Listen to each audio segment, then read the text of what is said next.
This tutorial guides you through creating and configuring a new product in the Loadvis workspace. You will learn how to enter product details and save the configuration successfully. Click Create Product to start adding a new product in the workspace.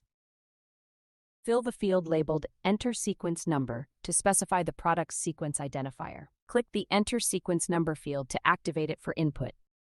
Fill in 22 as the sequence number for the product. Fill in High Capacity Server Rack as the product name to identify it clearly. Fill in 85 to indicate the quantity associated with the product. Fill in 1000 to define the maximum load capacity for the product. Fill in 200 to specify the minimum load capacity for the product. Click here to continue to the next stage of product configuration. Click Save to store the new product details and complete the setup process.